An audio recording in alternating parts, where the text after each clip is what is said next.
안녕하세요. 불황이어도 전기는 써야 되고요. 그리고 월세는 내야 합니다. 이런 발전소나 부동산 같은 실물 대체 자산에 투자하는 한화 글로벌 리얼에셋 펀드를 소개해드리는 시간을 가져보겠습니다. 오늘은 한화자산운용의 펀드를 좀 소개해드리는 시간이다 보니까 뒤에 이제 이 운용사에서 만든 제안서를 기본으로 해서 저 펀드에 대해서 좀 컨셉을 소개해드리는 시간을 갖도록 할 거예요. 어, 이 첫 번째 보여드리는 건 전통 자산으로 수익을 내기 힘든 시장 환경이라는 얘긴데, 첫 번째 줄에도 적어놨지만 전통 자산, 즉 주식과 채권의 밸류에이션은 사실 전반적으로 상승해서 투자 매력이 좀 적어졌다, 먹을 게 없어졌다라고 볼 수가 있습니다. 그리고 또한 변동성도 커지고요. 상관관계가 자산끼리 높아졌다는 뜻은 뭐냐면 분산 투자가 어렵다. 이게 쉽게 얘기하면 주식이 원래 하락하면 채권 가격이 상승해서 서로 보완을 해줘야 되는데 상관관계가 높아진다는 얘기는 주식이 상승할 때 채권 가격도 상승하고요. 반대로 주식이 떨어질 때 채권도 떨어지는 등 해서 이런 분산 투자가 실질적으로 어려워진다. 위험을 분산시키고 서로의 그 상관관계를 활용해서 해지하기가 어려워진다는 환경일 수가 있어요. 그리고 이런 현상의 배경에는 초저금리 현상 기조가 너무 고착화되는 측면이 있기 때문인 거죠. 근데 이렇다 보니까 채권 가격이 이미 너무 많이 올랐어요. 금리가 하락하다 보니까.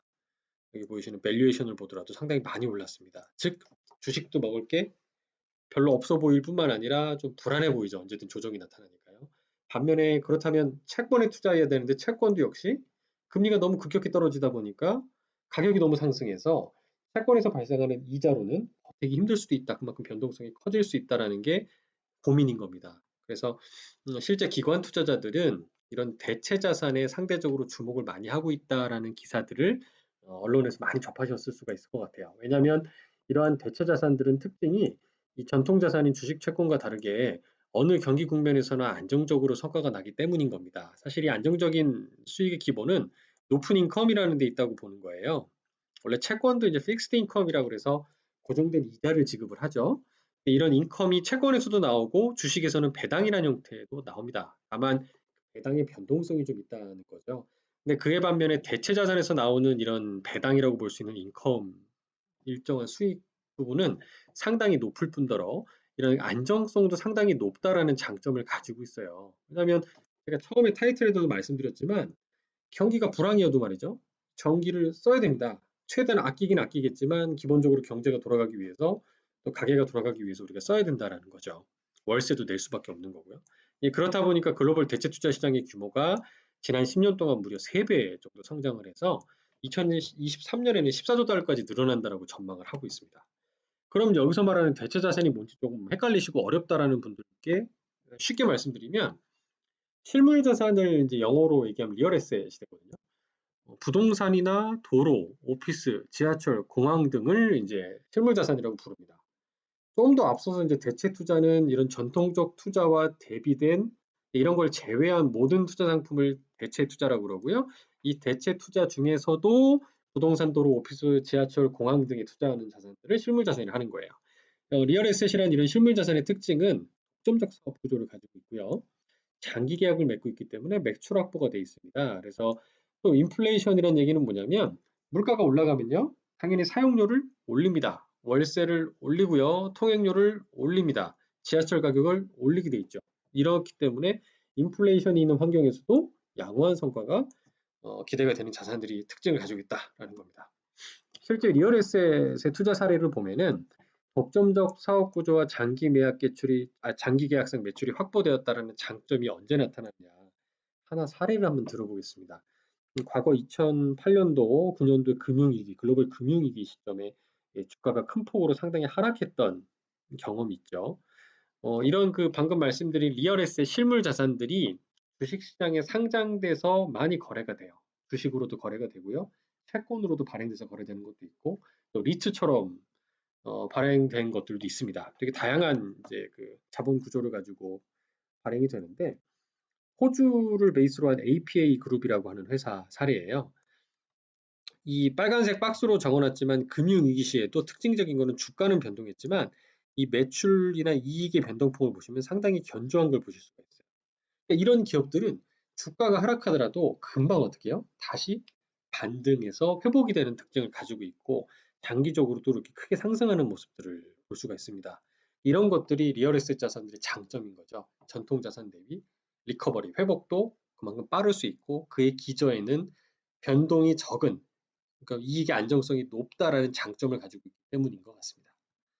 그래서 하나의 글로벌 리얼에셋 펀드의 투자 포인트를 정리를 해보면 크게 4개 경기 국면, 우리 그 경기에는 4계절이 있다고 그러잖아요. 그래서 침체 회복, 그 다음에 성장과 둔화의 이렇게 회복 4개의 그 사이클을 가지고 있는데 모든 경기 국면에서도 안정적인 상대 성과를 보여준다는 것, 그 다음에 5% 내외라는 높은 인컴 수익률. 이거는 거의 뭐 고수익 채권, 하이드 채권에 비근할 정도의 높은 수익이 기대되는 배당을 받는 자산들인 것 같고요. 그다음에 6% 미만의 낮은 변동성을 추구한다라는 게 특징입니다. 그래서 세부 전략을 보게 되면 이 약간 전략상으로도 뭐 Z 스코어라든가 이런 통계적인 수치를 활용해서요. 모든 경기 국면에서도 또 가격을 고려를 해야 됩니다. 상대적으로 과거 뭐 10년 평균 대비 주가가 떨어져 있다면 해당되는 자산을 좀 비중을 높인다든가 반대로 과열 국면에 가 있는 종목들은 좀 비중을 낮춘다든가 이런 통계적인 전략도 활용할 수가 있고요. 그다음에 각각 경기 국면별로 조금 더 유리한 자산들로 리밸런싱을 해볼 수도 있고 되게 다양한 전략이 들어갈 수가 있습니다. 그리고 높은 인컴 수익의 배경에는요. 부동산이 한 6%, 인프라가 5.8%, 우선주가 4.7%, 채권 등에서 한 평균, 가중 평균을 했을 때 5% 정도 나온다라고 볼 수가 있고요. 여기서 말씀드린 낮은 변동성이란 거는 이 펀드에서 추구하는, 그러니까 무조건 확정을 드릴 수는 없지만 6%가 넘지 않게끔 펀드의 연간 변동성을 관리하겠다라고 얘기를 하고 있고요. 실제 최근 한 1년 정도의 펀드의 변동성을 이렇게 거꾸로 찾아 역산을 해보면 3% 후반 정도로 상당히 낮게 나타나는 것을 볼 수가 있어요. 그래서 이런 4, 5, 6이라는 걸로 정리를 해봤습니다. 앞서 첫 번째 4에 대한 포인트를 말씀드리면 4계절, 4개 경기 국면상에서도 안정적이고 꾸준한 성과를 냈다라는 부분인데 실격이 경기 국면을 결정하는 주요 키포인트는 금리와 경제 성장률, GDP를 볼 수가 있어요. 금리가 하락하면 사실 채권은 좋죠. 반면에 GDP가 성장하는 경기가 회복되고 경제가 성장하는 건 주식에 상당히 좋은 뉴스입니다. 그러면 주황색으로 표기된 리얼에셋 대비 첫 번째 국면인 금리는 하락하지만 그다음에 경기가 회복되는 국면에서는 당연히 주식과 채권 모두 성과가 좋습니다. 특히 주식이 좋겠죠. 이럴 때는 리얼에셋 성과도 상당히 양호한 걸 볼 수가 있고요.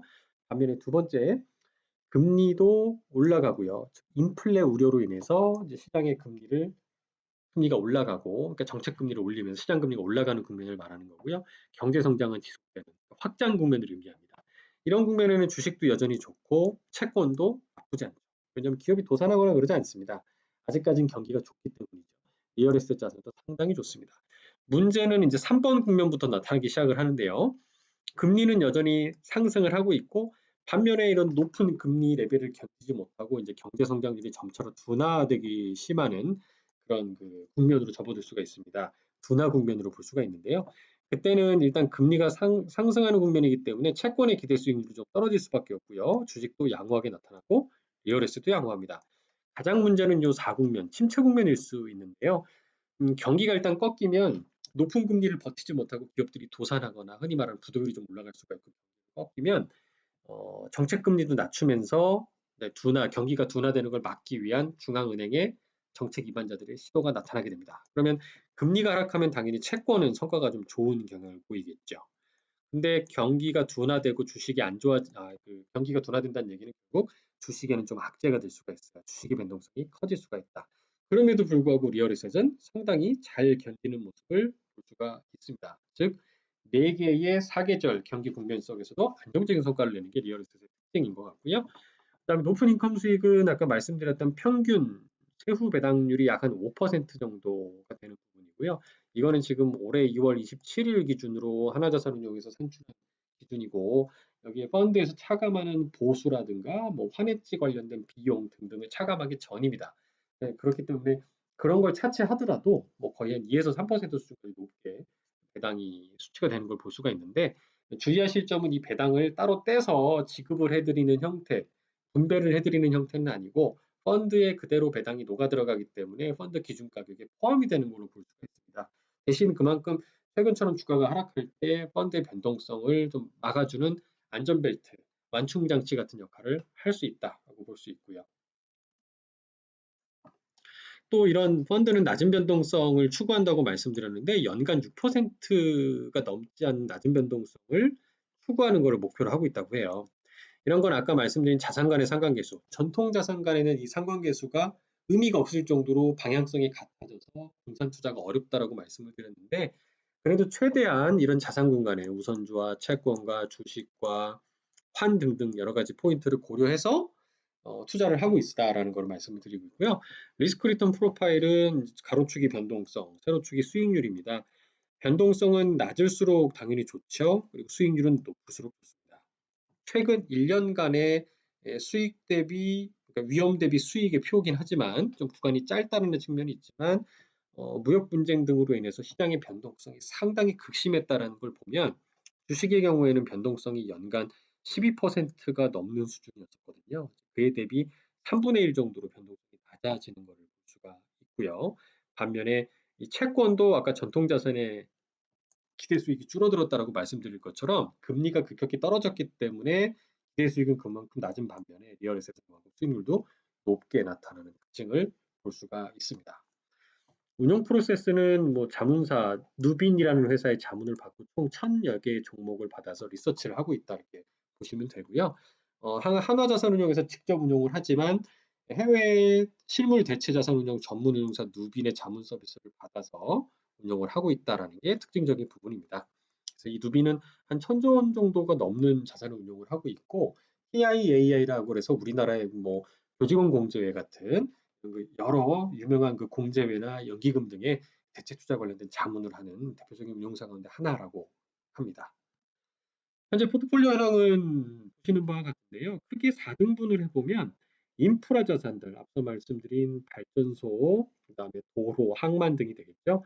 이런 인프라의 한 20%, 21% 정도. 그다음에 리츠, 부동산으로 유명한 상장 자산이죠. 오피스 및 레지덴셜, 그다음에 뭐 셀터나 5G 관련된 데이터 센터, 창고, 물류 창고 등등 흔히 말하는 니치까지 폭 넓게 아울러서 한 21% 정도 투자를 하고 있고요. 이런 대체 자산들이 일반 보통 주가 아닌 우선주로 발행한 것들에도 투자를 합니다. 즉 인프라나 부동산 기업들, 리츠 기업들이 해당이 되는 거고요. 그다음에 대체 자산 기업들이 발행한 채권들, 꼭 주식이 아닌 채권으로도 발행할 수가 있죠. 그래서 이런 인프라 기업들의 채권 등에 주로 투자하는 속성을 가지고 있습니다. 국가별로는 미국이 50%가 넘게 차지하고 있고요.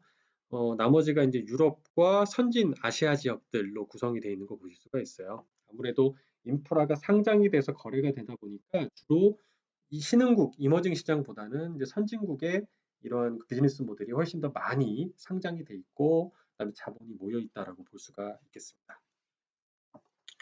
펀드 성과를 말씀드리면 이거는 손실이 안 나는 절대 수익형 상품은 절대 아닙니다. 다만 그 변동성이 일반 주식 시장에 단일로 투자하시는 것 대비 현저히 낮췄다라는 장점, 그리고 앞서 펀드 변동성이 연간 6% 타깃으로 하고 있다는 게 이 펀드의 특징적인 부분입니다. 최근 이게 2월 한 말까지의 성과를 갖고 왔기 때문에 지금 최근 1개월 성과가 좀 덜 빠진 걸로 보이고 이건 나중에 또 업데이트를 해드리겠지만 최근 미국 증시가 굉장히 급격하게 패닉 현상으로 많이 폭락을 했지만 이 펀드는 상대적으로 잘 선방하고 막아주는 모습을 보여주고 있어요. 현재 펀드 설정액은 한 680억, 700억이 좀 안 되는 정도 수준입니다. 그리고 아래에 비교 지수라고 되어 있는데요. 비교 지수는 S&P 글로벌 인프라가 한 28%, 그다음에 나릿이라는 부동산으로 유명한 데에서 발표하는 지수가 21%, 그다음에 웰스파고사의 하이브리드나 프리퍼드 시큐리티 이게 이제 우선주란 뜻이거든요. 네, 비금융 우선주라고 얘기합니다. 이게 한 33%. 그다음에 마클레이스사에서 발표한 하이힐드 지수가 한 18% 정도로 구성이 되어 있다. 보시면 됩니다. 리얼에셋 펀드는 변동성이 확대되는 주식시장이 막 변동성이 들쭉날쭉하는 장세에서도 돋보이는 특징을 갖고 있어요. MDD라고 해서 고점 대비 하락률 같은 경우를 이 펀드가 2019년도 이후, 즉 작년 기준 성과로 좀 1년간을 조사를 해봤더니 MSCI 월드 지수 전 세계 주식시장이 한 6% 가까이 하락할 때 리얼에셋은 뭐 0.05% 거의 원금을 거의 방어하는 수준으로 방어를 잘해줬고 그다음에 또 한 5.8% 하락하는 이제 7월 달에서 8월 초의 국면에서도 보면 리얼에셋은 소폭 플러스로 잘 방어를 해줬고요. 그 다음에 9월에서 10월 초까지 글로벌 증시가 또한 4% 가까이 하락할 때도 리얼에셋은 상승하는 모습을 보여줍니다. 그리고 연말 연초에도 마찬가지 하락을 할 때 리얼에셋 펀드는 잘 방어하는 모습을 보여줬거든요. 다만 지금 여기엔 나와 있지 않지만 지금 2월 말 3월 초에는 2말 3초에 주가가 급격하게 하락할 때는 이 펀드도 상장이 돼서 거래되는 특징을 갖고 있다 보니까 아예 하락은 안 할 수가 없어요. 그래서 일부 하락을 좀 하고는 있는데요. 아마 시장의 변동성보다는 현저히 작다라는 특징을 여전히 보여주고 있다라고 말씀을 드릴 수 있습니다. 펀드 개요는 이 화면을 참조해 주시면 좋겠고요. 펀드 보수 또 참고해 주시면 좋겠습니다. 기타 펀드 주요 내용 및 유의사항 등은요. 투자 설명서나 그리고 가입하실 때 또 제공받는 서류들, 그다음에 상담하시는 분과 잘 상의를 해주시면 좋을 것 같습니다. 네, 오늘은 지금같이 변동성이 확대되고 불확실한 환경에서 추천을 드릴 수 있는 실물 대체 자산 펀드에 투자하는 한화 글로벌 리얼 에셋 펀드에 대해서 소개를 드렸습니다. 감사합니다.